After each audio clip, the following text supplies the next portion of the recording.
All right, guys, so let's go over this certificate of trust. Okay, so in the certificate of trust, right, this is proof of identity that the trust actually exists. So just like how you walk around with proof of identity that you exist, right? You walk around with a state ID, you walk around with a driver's license or a passport, right? And so the trust also needs to walk around with a state ID, not a state ID, but proof of identity, right? And so the way that we do that is through the certificate of trust, okay? So if anyone asks you, you're not walking around with all 50 pages of your trust, you're walking around with just this certificate, okay? So when you walk into the bank, when you go to title companies, when you go to dealerships, when you go anywhere to execute a lease or real estate or anything, boom, you're going to provide them with their certificate of trust, okay? Now, these are the different sections. We have 11 sections. So let's go through section 1, which is the name of the trust. So we're going to identify what the name of the trust is.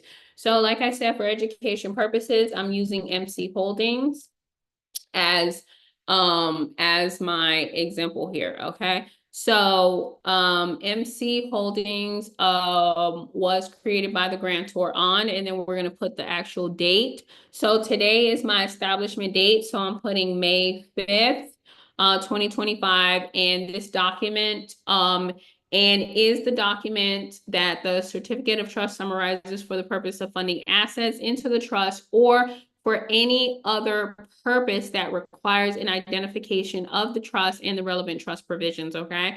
So that's what we're saying here, that if you need to prove the identity of the trust, you're going to provide them with this. Now, let's move on to number 2, which is the grantor of the trust. So we're putting here whoever you're identifying as the grantor. So I'm going to put that my grantor is John Doe. All right, number 3 is the trustee. So the currently acting trustee of the trust are, if you have multiple, then you're going to put everybody's name. If you have one, then you're going to put is, and then I'm going to put my name here as the only acting trustee at the present moment. Number 4 is the address. So the current address of the trust is, and then you're going to put the address of the trust. So whatever address that you're using. So I'll just use my commercial address here. All right, so the next one is the type of trust. So this trust is irrevocable, which means that the grantor doesn't have any power to revoke or amend the trust during their lifetime, okay? Number 6 is the employer identification number. So that's the EIN that's going to be issued by the IRS, and we will apply for that EIN on Thursday, you guys, okay? So it is a 9-digit number, so typically it'll be something like 33 dash and whatever other numbers that they issue us, okay? Now, let's go to number 7. So declarations regarding the trust. So the trust is in effect as of the date of the certificate, and it hasn't been modified, revoked, or amended in any way so as to make any of these declarations incorrect, okay? So, so what we're saying here is that we have fully executed the trust. The trust hasn't been changed, revoked, or amended at the present time that we're executing the certificate, okay? Number 8 is trustee powers. So what we're saying is that the provisions of the trust that contain the trustee powers are attached in a Schedule A to this document. So let me show you what that looks like. So here is the certificate of trust, Schedule A, trustee powers, okay? So here we have all of the trustee provisions that were inside of the indenture that we went over earlier, okay? So let's go to number 9. So number 9 is a waiver of claim. So what we're saying is that the grantor of the grantor and the trustee waive any actions against any person or organization that relies on the certificate of trust, and they shall be held harmless for any resulting loss or liability of such reliance. So what we're saying is that we're the ones that providing the certificate of trust to the bank, to the title company, to the dealership, right?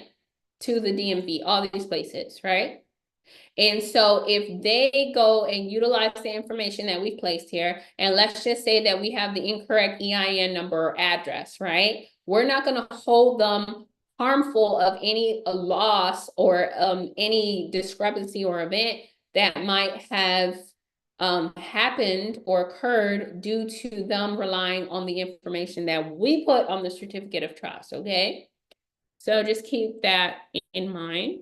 Now, number 10, what we're saying is validity of copies of the certification. So we're saying is that the copy of the certificate of trust, this copy, right? So when we go to the bank, we're going to hand them the certificate of trust. They're going to take a copy of the certificate of trust, right? So it shall be as valid as an original copy for funding the trust or any other reason. They're going to take a copy, they're going to send it to HQ, right? And so HQ has to then receive that copy and they have to look at it as an original, okay?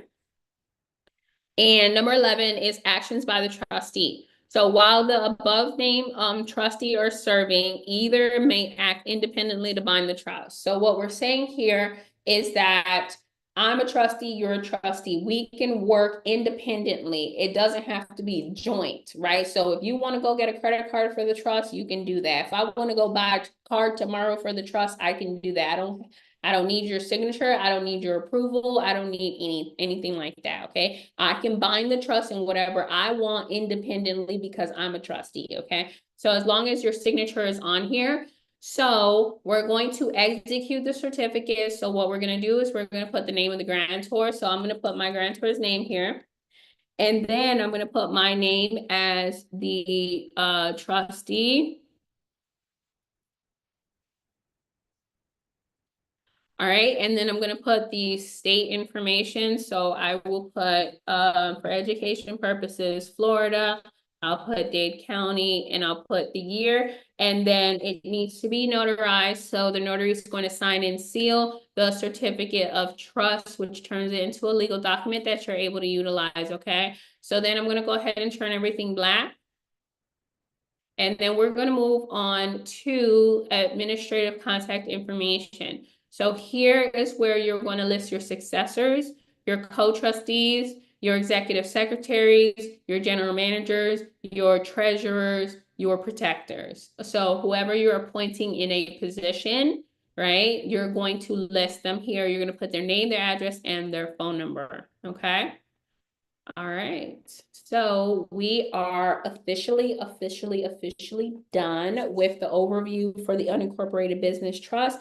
I want to open up the floor for Q&A, so please go ahead and raise your hand so that I can answer any questions that you might have based on the information that we went over today. So the first hand I see is Monet. Hello. Hi. Hi. I have a question when it comes to I'm hearing different stuff, but you're the foundation as far as I'm concerned. So I'm just coming to you for you to clarify what others are saying. So if you have a job and you have a paycheck coming in, is it wise to have your paycheck go into your business trust or family trust or charity trust for tax purposes or tax saving purposes?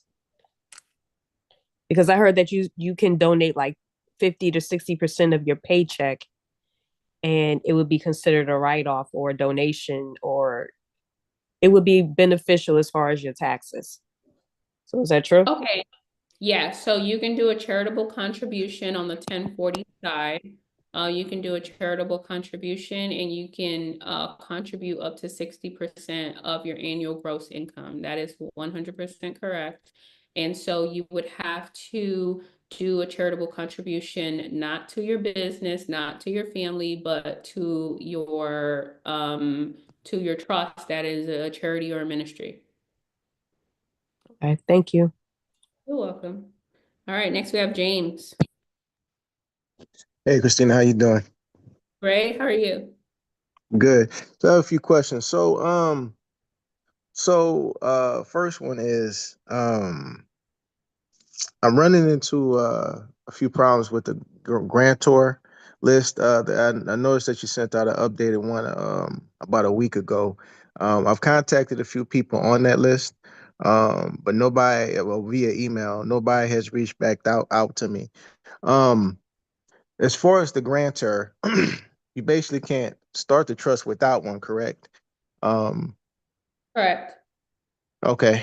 So, and as far as their duties, now my next concern is too, do they have to live, or would it be advised that they live in the same like general area? Because I'm in Texas, and so some people, have their location of where they are. They might say the state, but of course, Texas is pretty big. It doesn't say where they're, Houston, Dallas, whatever. Um, the grantor basically just has to sign off on it, and with the sign off on a certificate of trust. And once you get that notarized, is that pretty much the extent of their duties? Is that pretty much it for the life of the trust? So, the grantor doesn't have to be in the same state that you're located. They Mhm. do have to notarize the trust in order for the trust to be fully executed and able to be operated. The Mhm. other requirement after notarization is for them to be the responsible party for the EIN. So they have to apply for the EIN for you, or provide you with their personal information for you to do the EIN application. And then that is it. Some banks will ask for grantor information like name, address, date of birth, sometimes social, and some banks won't. So it just depends on the financial institution that you go to. Okay. Yeah. So the grantor does have to apply for the EIN. The trustee cannot. I as a trustee cannot apply for the EIN. So, um, so if you apply for the EIN, you're still going to receive an EIN. All right. What the IRS wants is for the grantor to apply. Okay. So it won't be valid unless the grantor does it. Is that what you're? No, no, that's not what I said. No, that's not what I said. So what I said is, the IRS wants the grantor to apply for the EIN. I'm not saying that you can't apply, right? Mhm. If, if you do apply, you will get an EIN. Okay. Okay. Okay. My next question: if I plan on my business being Wyoming based, does my trust have to have a Wyoming address as well? Does that matter? Yes. If you're choosing Wyoming as your domicile, then the principal residency is going to be a Wyoming. So you have to provide a Wyoming address. Yes. Okay. All right. And then so for the case for the trust and having to get that based out of Wyoming, uh, how does that Yeah. work? So I recommend that you get an address from iPostal One. So I have the link inside of the email. Okay. So you can click on the link and you can get an address. So you can choose, all 50 states. So choose Wyoming. They give you a list of addresses in Wyoming. You choose whichever one you desire, and then you Mm. pay your fee. So it's like $10 a month, and you will get your Wyoming address that you can use. Okay. Okay. Gotcha. Thank you. You're welcome. All right. Next we have I forgot how to pronounce your name. Is it Is it me? Quaya? Lisa? Yeah. Yeah. Hi, girl. I just Hi. wanted to say I'm so sorry. I'm the one who actually messed up on buying the wrong course. So I wanted to come and say I'm so sorry. You're the lady that works for you. She helped me out and got me to the right place. So Awesome. thank you for that. You're Um, welcome. I know. oh, okay. Yeah, I did have a I'm all hands on deck, so I know every little thing. I'm sure. And like I said, I was so embarrassed. And I just wanted to apologize for that. Oh, you're good to go. We're good. So my question to you is, right? Yeah. Because I've been watching the videos and I'm studying it like at Hawk. The only thing I have a misunderstanding of is how do we actually run the trust? Like, how do we? Is it going to be acting like as a bank? Where like, how do we do the disbursements and stuff like that? Are we Oh, making okay. disbursements on a daily basis or monthly basis? Like how does that look? And then I'll let you answer that question first because I don't want to confuse you. Okay, perfect. So it sounds like you're asking me how to move money around. So when you are operating the trust, right, the first thing Hmm. that you want to do after we are after you're done notarizing your trust, right, then you're going Hmm. to have a board meeting to say that you're going to go open up a bank account. You're going to go and open up that bank account, you're going to fund it, right? And now you can start using it, right? You're going to put assets into the trust, right? So a house, a car, cash, right? So let's just say you just Hmm. put cash into a bank account, right? If you want to Okay. move around from one trust to the next trust, you're going to do it like any other business, right? So you'll do Zelle, you'll do wire transfer, you'll do check, you'll do, cash, however you want to move money around from one trust to the next, okay? But the operation of the trust is very similar to the operation of a business, right? So what are the day-to-day operations? What do you have going on with the trust, right? What assets do you have inside of the trust? What business endeavors do you have inside of the trust? What investments do you have inside of the trust? That is what operation of the trust looks like, right? Are you like building credit for the trust? Are you going and acquiring, assets for the trust? Are you going and paying utilities, whatever it is, but that's what it looks like.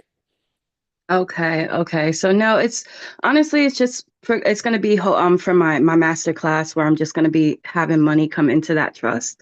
So I'm, kind of getting away with as much taxes as possible. Um, and as far as the my next question is, I actually received disability, and I wanted to know how do I go about transferring my disability into my trust?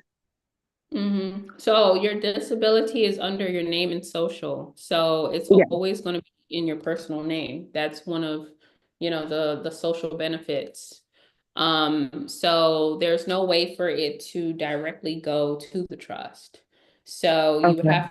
you would have to continue to receive your benefits in your personal name and in your Okay. personal bank account. And then you can deploy those funds wherever you want. So if you want to deploy them to your trust to then utilize them for investment purposes, you can.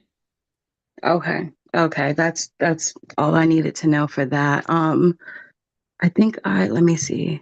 Oh, I need. Okay.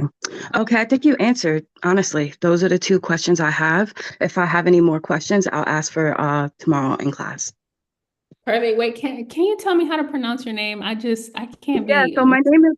No, my name is Quasia. I have to change that. It's such Yeah. an old account. So, it's actually Quasia, like Asia, Quasia and Asia. I have a twin. Her name is Asia, and my name is Quasia.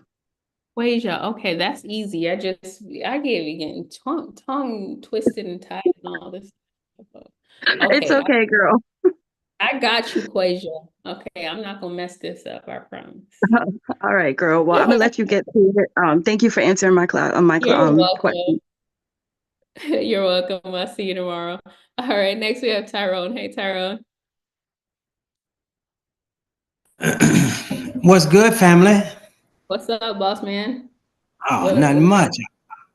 what I just raised my hand just to tell you you did a good job. You know what I'm saying? I'm great Xing on out, but I just, what I mean, was in the cut doing a few other things. But I just want to let you know you did a great job and I appreciate, what I'm saying. I thought I missed last month, but you just took a month off. You know what I mean? Because I was looking for you. You know what I'm saying? But Oh my, that's I'm it. telling you, y'all know what be going on. Oh, I sure did. I took oh, some time. absolutely, family. I was looking for you last YouTube. Ain't nothing wrong with that. That's what you got to do to you know what I'm saying, to Yeah, regroup. So I yeah, appreciate exactly. Yeah, so it was supposed to be last week, and then I went out of town, and so I just pushed it to this week. So yeah, we in May you. now. Right? He checking the pulse in the room. He right? Hey, family, you know what it is. I'm on top of things. I got you. And once again, you, Greta, and my man, y'all so booked. you know what I'm saying, because you continue to do what you do and how good you are, it keep pushing me back. You know what I'm saying? So I'm like, yo, this is crazy. But that's why I'm staying on top of where you at and what you're doing. But you know, it's always good to review this. You know what I'm saying? Like I said, mines are already executed, and you know what I mean, I didn't put stuff in there. I'm of course learning the little fine details of what you was talking about, my bank account and everything. So I'm you know, I'm ready to go. But I just wanted to tell you, you know what I mean, thanks for what you do and how you do it, because people don't realize, you know, we have lifetime access. And of course I go back, you know what I mean, making sure that, you know what I'm saying, I'm on top of each thing and solidifying, you know, each state, because mine is in Philadelphia, you know what I'm saying? And I just moved to Texas. You know what I'm saying? Oh, congrats. I like that. Okay, Texas. We got a lot of trustees in Texas.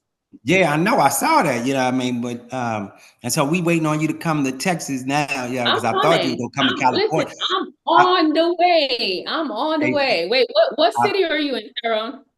I'm in Justin right now. It's, you know, I'm learning. I only been here a month, and I found out that Fort You know, Worth. I don't know where Justin is. Hey, family, I'm right down the road from the NASCAR stadium. You know what I'm saying? Is that close From to the Dallas? racetrack. Well, family, I'm a half an hour from Dallas, but I'm about half an hour from the airport. But what I found out is everybody says that Fort Worth is Texas. You know what I'm saying? So it's like, no matter where you at, it's like you right there in Fort Worth. You know what I'm saying? So I'm still learning it, but yeah, I'm about half an hour from the airport. So I'm just waiting on you coming to town. You know what I mean? Because I thought you were gonna come to I California think while I was there. I should be there either June or July. I feel it. I feel it. I should be there either next month, Or the month latest, after. latest July. That's the Because latest. I know you got some big things you're doing, you know what I mean? So I was, yeah, I Yeah. mean, trying to, I got a lot of stuff in Texas, so I'm on the way. I know that's right, family. Let's make it happen. But once again, family, I thank you.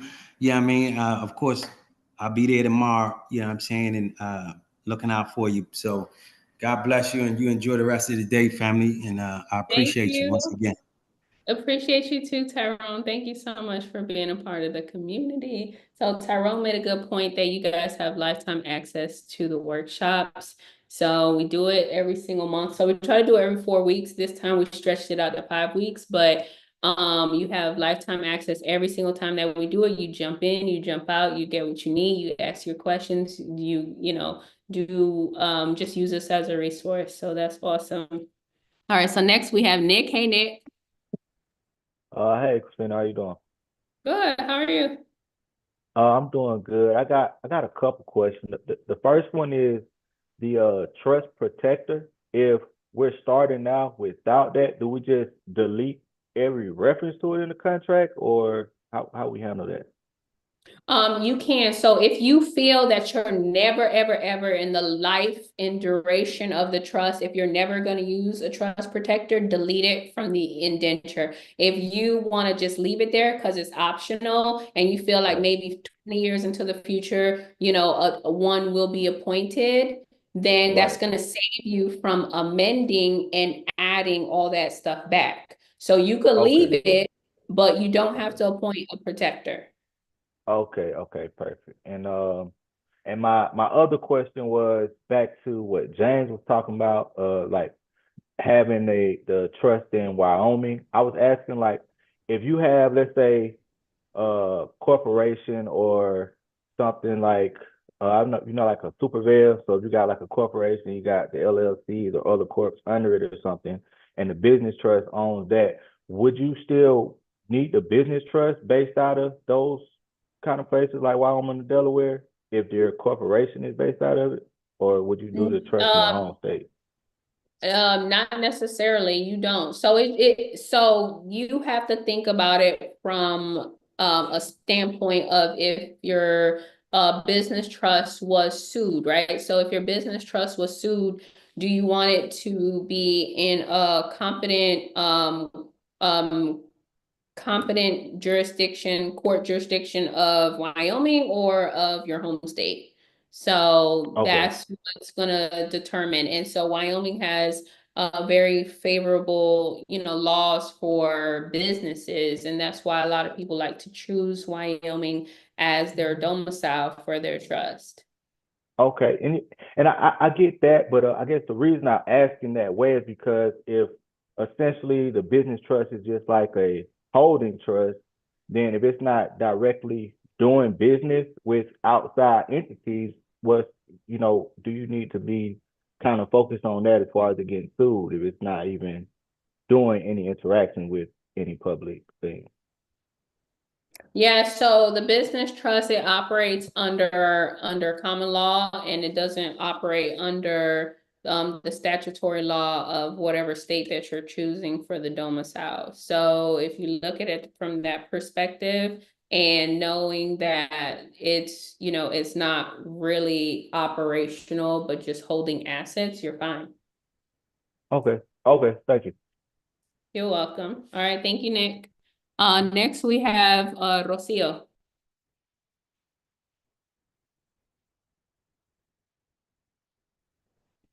Rocio, you're on mute.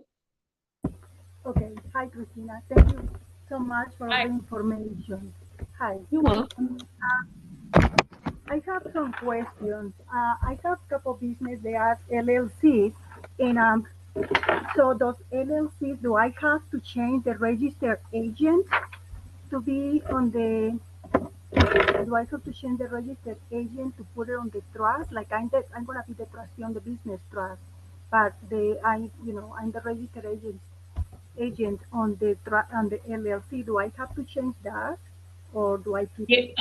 That's a really good question. So if you are the registered agent, yes, you want to remove yourself. You don't want to be listed anywhere on the Secretary of State. Okay. So meaning you don't want to be the registered agent, you don't want to be the authorized member, you don't want to be the managing member, you don't even want to be the individual that signs the annual reports. Okay, so you don't want to play any parts in what's on the schedule, what's on the Secretary of State. Okay, so if your name is there and your address is there, remove it and appoint another entity. And what will that entity be? Will the entity be the trust, the business trust then? You can. Or another person? Or, Yeah, well, yeah, it could be both options. but the day-to-day operations of the business, I still will be operating as an LLC, right? So we still keep the bank accounts, or that's part of Absolutely. Yeah, absolutely. So the LLC is going to remain intact, and all of your day-to-day operations for the LLC is going to remain intact. Nothing else is going to change, only the information on the Secretary of State. You also have to change the information on your operating agreement. So if you have an operating agreement, which everyone should have an operating agreement for their LLC, you have your name there. So you need to amend your operating agreement to put the business trust. Okay. So another question is, at the time of filing taxes for the LLC, then if the LLC is gonna be owned by the business trust, then how do we do that? Or how do I do that with my accountant? I have to figure out this part.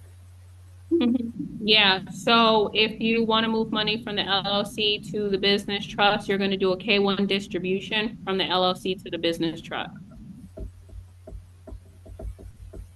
So, yeah, a K-1 distribution. So you have to let your CPA know that. But your CPA is the one that needs to be telling you that. And then the business trust also have to on taxes, if this the business trust is gonna be on then on the other the family trust that we then after that we gotta do the transfers. We be doing that like the chain, because you're gonna help us do set up like three trusts: the business, the family, and then the 508. So I just wanna understand that part. Yeah, so the business trust is required to file taxes. The form is a 1041. So that form, we have a CPA, and our team of CPAs, they'll come in and educate you on the form. But it's not during the workshop, so it's at a separate time from the workshop. But the business trust and the family trust files a 1041. And so you're going to document on that form based on what money you had transferred from the business trust to the family trust.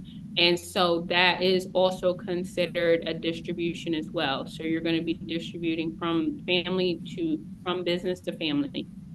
Okay. So my last question is, so I can create a different business trust. Let's say one, I can have one for my business, for my LLCs, and I can have another one called business trust also for my real estate, or can I just put those on the family trust, the real estate trust? Yeah, so you do want to separate, especially by by liability, like class. So if you're doing real estate and if you have a business, you do want to separate them so you'll have two different ones. Okay, those are all my questions. Thank you very much. You're welcome, Rocio. All right, thank you. Okay, next we have Quasia.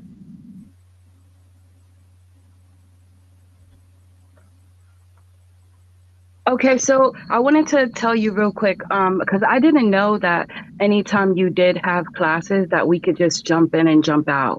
I thought we had the actual scheduled calls with you, so you could go ahead and cancel the call that me and you have scheduled. I forget what day it is, but yeah, we have a scheduled call. You can just cancel it because if I have any questions, I'll just jump in here and make it easier for you. Okay, that sounds good. I'll have the team do that. Okay. I did wanted to ask as well, because you did say something about what was it? Hold on a second. You know what? I forgot. I'll just come back tomorrow and ask. Thank you. You're welcome. Next we have MacArthur.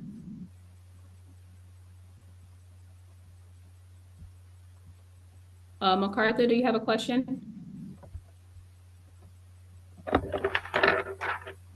I'm sorry, I was speaking to mute. Apologize. Hi, Christina. Okay. Hey, This what's is up? this is Mac Arthur, and I just recently came across your YouTube channel this past week, and I saw some amazing content. And all I can say is, wow, you went through the entire trust today. I wasn't expecting that, but this is amazing. But yet still, there are some tough questions I need to ask. But first, I just want to kind of make sure I captured a lot of the information that you were talking about. I'll just go back to the beginning where you're talking about the indenture. Confirm if I have this correct, but the indenture is the entire document that you put together, correct? Yeah. Okay. And then you had the three sections. It was the declarations, bylaws, and schedules, correct? Yep. Okay. Okay. Those are the three major parts. All right. So who are the holders? And like, is that somebody different from the trust holders and the exchanger? Like, who are those people? So the exchanger is the grantor, the holders are the beneficiaries. So they're holders of TCUs. Okay, holders and trust holders are the same thing. Yeah, trust holders, trust certificate unit holders, beneficiaries. So they are part of the holders, you said too? The Hold, beneficiaries? holders are beneficiaries. They're holders of the unit. Okay. Okay, I'll follow you. And I believe you said the governing instrument is the indenture agreement contract plus amendments, minutes, and schedules, right? Correct. Okay, okay. Is there oh it is there a term limit on why is there a term limit on the trust? I mean, shouldn't it continue indefinitely? Yeah, why? That's a really good question. So everyone can determine what their duration is, and sometimes it's just you don't want there to be, and it also depends too because there are some trusts that are considered indefinite from what I've heard, but I haven't seen it. So for common law trusts, the maximum is 100 years. Why? I'm not sure. Okay. Okay. Let's see. Oh, is there a list of trust definitions that will be included? Like just for a lot of the different terms that are being used in, because I know you were saying there were several that were being used interchangeably. I just wanted to make sure that I was understanding them correctly so that, you know, as I read through it again, I won't get confused. Yeah, do you have access to the portal? Because inside of the resources, we do have one. Yes, yes. Okay, I'll go back and I'll look through that. You also mentioned the adverse and independent trustees. Could you explain that again? I didn't quite catch that. Yeah, so an adverse independent trustee is a trustee that you're pretty much going to hire, right? So like I said, it can be a trust company, and that trust company, they offer trustee services, right? And so it's going to be someone who is not related to you, not related to the beneficiaries, not related to the board of trustees, right? So it's an adverse independent individual that has no direct tie to the trust, right? And no direct tie to the first trustee, which is you. Okay. So it's more like an employment, right? Okay. Okay. So that's like when you were talking about, you would have to put like a, I guess not employment, a contract. You would give them a contract, basically telling them what they can and cannot do. Yep, an independent contractor agreement. Okay. Agreement. Okay. Then number 37, you were saying something about it and you went through it real quick. You said something about, it was 37 was talking about copies of as original, and you said only this section and then moved on to the next one. I didn't catch No, why you said. it was an example. So what I was saying was with the severability clause, right? So if there is an error in one section, then that error is just isolated to that one section and it's not going to affect the entire indenture. Okay. Okay. So Okay. I was just using 37 as an example, but it has nothing to do with 37. Okay. Trust property.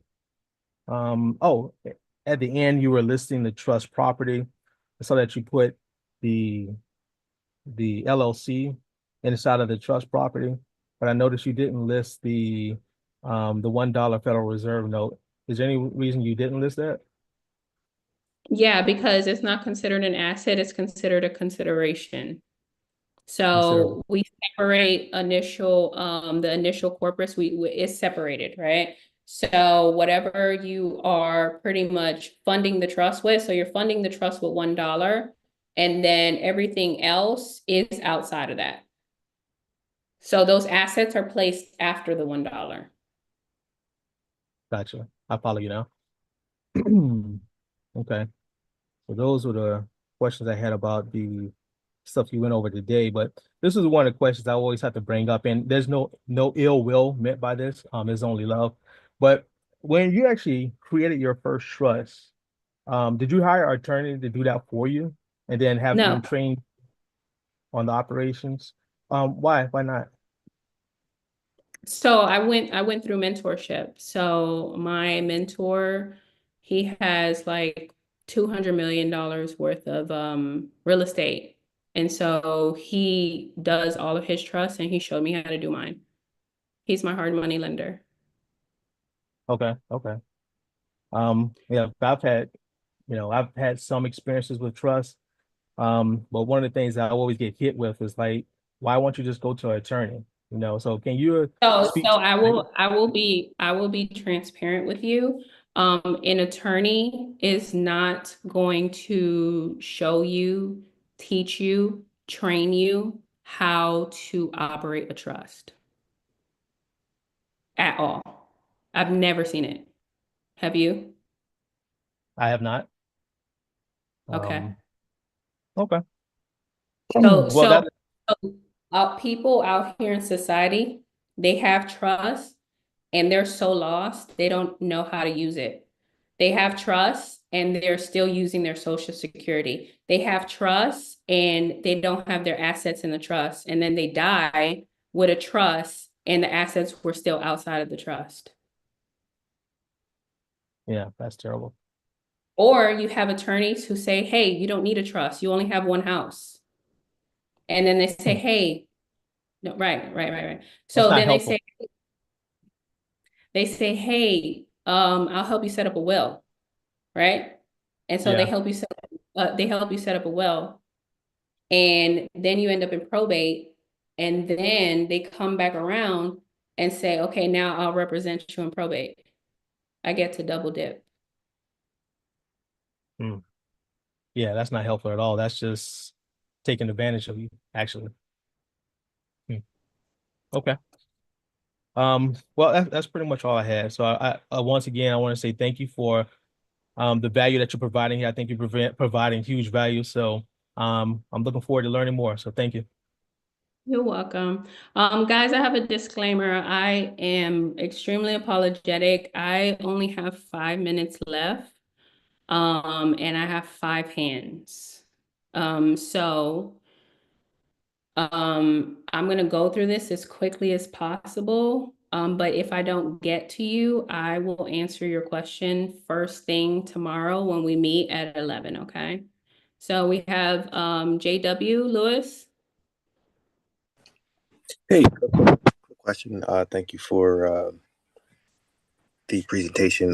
My question is, when you do the Wyoming, how do you get access to like the mail and correspondence that you get? Like if you use that as your mailing address. Oh, that's a good question. They will forward it to whatever address that you use as your forwarding address. Okay, so there might be a delay, I guess, in kind of getting things in the mail. They don't like do it electronically or anything. They just forward it to the forwarding address. Yeah, so if you choose, they can upload it to you. So you just let them know. And that was iPostal, you said? Yeah, I posted one. Okay. So if you, yeah, I recommend that you use the referral link that we have inside of the email. You have a referral code? Okay, thank you. Yeah, it's in the email. All right, next we have Cedric. Great, Christina. How you doing? Great, how are you? Great. Please excuse the camera. I don't know what's wrong with my camera, but let me go ahead and get with the questions. I have 2 questions. One, can I convert a revocable trust into an irrevocable trust, or do I have to cancel it and start over with my irrevocable trust?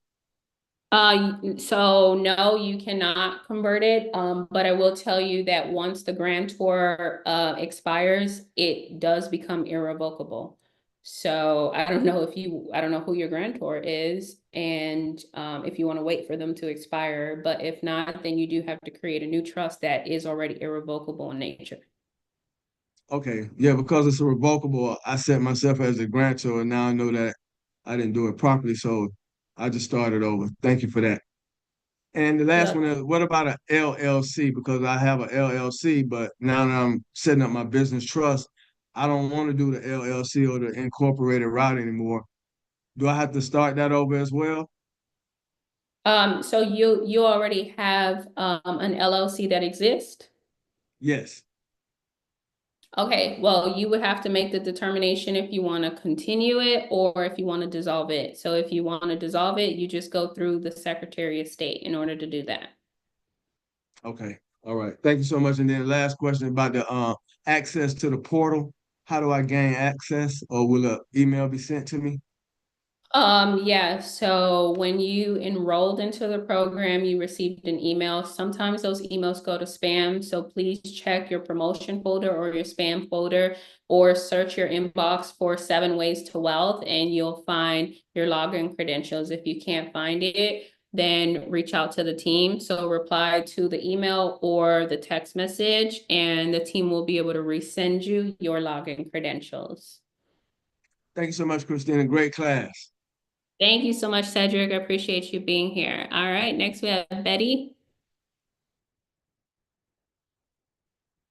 Hi, Christina. Hi. Awesome class, and I would like to answer very quickly the young man that asked why not use an attorney. I paid $3,500 to use an attorney, and he did it exactly wrong. I don't know why. I don't know. I mean, it's first of all, it's revocable, and my real estate, he deeded from Betty Wilkins and Freddie Wilkins Trust. I mean, from Freddie and Betty Wilkins to the Freddie and Betty Wilkins Trust, which I know that is absolutely wrong. So, but to be quick, because I know you're short for time, I have an S corp in my business, and I'm trying to determine to move that into a trust. How would I do that? I know I have to go through Secretary of State to redo the article of incorporation. So will I be able to move that into a business trust, or can I change that to suit what we're doing right here? How would I do that? Okay. So with the S corporations, and even the C corporations, unfortunately, 100% of the corporation cannot be owned by a business trust. So you have to determine what the percentage is. So that's the really messed up part about it, is that you still have to hold a percentage because it's a corporation. So you have to determine if you want it to be 90-10 or 99-1 or 95-5, whatever it is that you want. So typically people will put 99% for the business trust and 1% for, for Betty. So that's the disadvantage, because you're required to still have that natural person on records for the corporation. But it would be an amendment to your articles of incorporation. Okay. Thank you. You're and my welcome. next question is on a grantor. Can a grantor be a beneficiary as well? No, not Okay. for irrevocable. The grantor cannot directly benefit from the trust. Okay. I think that's it for right now. I know you're short for time, but yeah, I just want you to know I am so grateful for this class. When the attorney did my revocable trust, I never felt comfortable with it, because when he found out that I had more than one piece of property, it's just like he turned a different shade. It's like, and he resented the fact that I had more than one piece of property. Well, you have more than one property that you live in, beside what you live in. Yes. So it's almost like that he started working totally against me. Of course, he was a Caucasian attorney, but it was not until someone sent me your video that I realized, okay, God, because I had been praying for direction, and when I listened to your video, your Zoom, I went, oh my God, this is the answer that I have been looking for. So I just want to say thank you. I am just so grateful to be a part of this community. I'm done because I know you're short for time. Thank you so much, Miss Betty, though. I appreciate you, and I appreciate your testimony, because unfortunately a lot of people go through this. I've had friends of mine that have spent $40,000 on a revocable trust. And as you know, if you do your research, don't listen to me, right? If you do your research, you will find out that a revocable trust does not protect your assets. It only helps you avoid probate. So with that being said, they have been in the same shoes as you, where they're like, wow, $40,000 down the drain, $50,000 down the drain. And I have a stack of papers that I don't know how to use it, and I didn't put any of my assets. I got multiple houses, and my attorney didn't put any of these houses in the trust. So Yes. yeah, That's and so my I'm just glad testimony. that here and a part of the community, and that you now know and understand that your house doesn't have to, you know, be on the public records where your deed says, you know, the Betty and your spouse's name trust, right? That's a dead Right. giveaway. So if somebody wants to, they know who to go to, right? They know who to go to. Yes. Betty and her And husband, Freddie. right? Yes, exactly. So I am just, like I say, I can't say enough how appreciative I am for you doing this for us. It's a treasure, and I will value it for the rest of my life. Okay. All right. Yeah, I just want to empower you guys so that you can actually execute and so that you guys can actually truly protect your assets. That's why I don't even talk about revocable trust, because what's the point? If your house is not protected, if a creditor can come after you, you can get foreclosed on, what's the point? The point Yes. is asset protection, right? So that your kids can Yes. actually get, so that they can Right. get the money. Yeah, so Exactly. thank Thank you you. for being here, Miss Betty. Thank you for taking that lead. Thank you for betting you know, on us and joining the community. So we are welcome and happy to have you here. And have you gotten into the Facebook and the Telegram yet? I have not. I have All not. right, I well, have don't just been so busy. don't But I sleep on will. that. I Yeah, won't. I will. it's a lot of energy in there. So don't forget, okay? All right. Thank Yeah. you so much. All right. You're welcome. Okay, guys. So, I do have to go. I'm so sorry. I have my children that I have to pick up from school now. So, Emya, and Andres, I am going to answer your questions tomorrow. Please, please, please. I hope that you are here so that I can answer your questions. If you're not here, reach out to the team and I'll be able to personally give you guys a call and answer your questions. Okay. As far as tomorrow, you do have homework. So the homework is basically what I was telling Miss Betty, which is please join us in the private Facebook community. Please go ahead and join us in the Telegram chat and introduce yourself to the community, okay? So like I said, we have over 1,000 trustees in our community. Not everyone has Facebook, not everyone has Telegram, but you're going to find a lot of like-minded individuals that are inside of our private communities that want to get to know you. So go ahead and introduce them, let them know your name, where you're from, you know, what kind of business you have, why, and you know, and pretty much why you're here, why you're part of the community, because we are networking with each other, we are a family, and this is, you know, this is the place to be. So we want to welcome you into the community. Now, tomorrow you're going to receive an email 1 hour before the Zoom. And it's going to have the Zoom link. It's going to have the template for the family trust, and it's going to have all of the resources that you're going to need. Okay, so look out for that email, and I will see you guys here on Zoom tomorrow. Same place, same space. Okay, you guys have a beautiful rest of your day, and I will see you tomorrow. Bye bye, guys.